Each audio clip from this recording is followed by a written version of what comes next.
أسد حاجيو يوتيوب كيجي فراي ayaa waxaan waaye qof youtube-kayga ii dul saara yani waxaa jira wax la dhahayo wax la dhaho assassin's wax la dhahayaa jira inaa wax fahantaan isku dayayaa wax la dhahayo assassin's baa jirta guri hadda haysatid hadda yani sharci weyn haysatid waxyaalahaas camal wax ah jira so youtube-ka wuxuu kaa rabaa يعني مركز هدا أساسي سايستيد أما جري على هذا هيستيد إن أعمال أكو حيرتيد أو لعبتكو وصول عدو ما فهمتين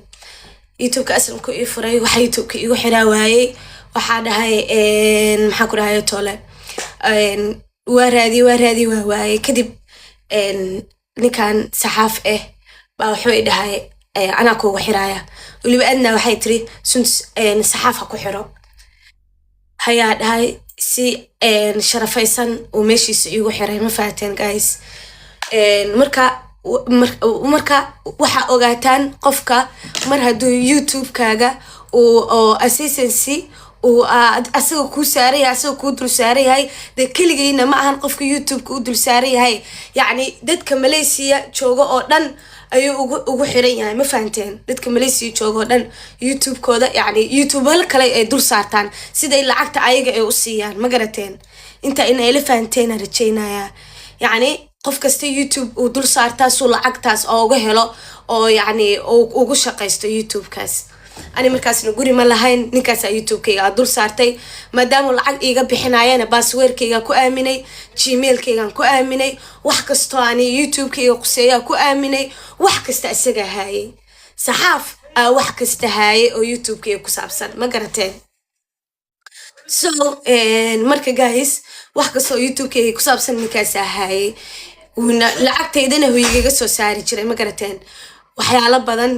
aan ka tabanayo saxaafad jira oo koo lahayn aan laba lahayn aan saddex lahayn ma garateen anine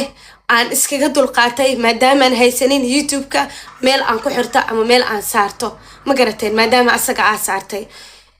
okay intaas ka sokow saxaaf waxyaalo badan uu ii geystay darteed waxyaalo badan uu ani iga aan maanta aan ii sheegi karin oo aan ii sheego waxyaalo badan aan ii sheegi karin markaas ay jiray ma fahanteen saas ay tahay guys waa dul qaatay wax badan waa samray waa dul qaatay waa u samray maxaa ku dhahayo tole waxyaalahaas waxa xataa kamid hadda aan ii sheego yani marka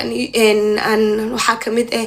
waxyaalo cadeediska ii geystay ninkaas in uu maxaa ku dhahaa markii oo aan 500 galayo wax xasuusataana u maleena waxa jira asaga wuxuu ka hadlaa markii xaflad la sameynayo kala mikrofoonka yani qofka ku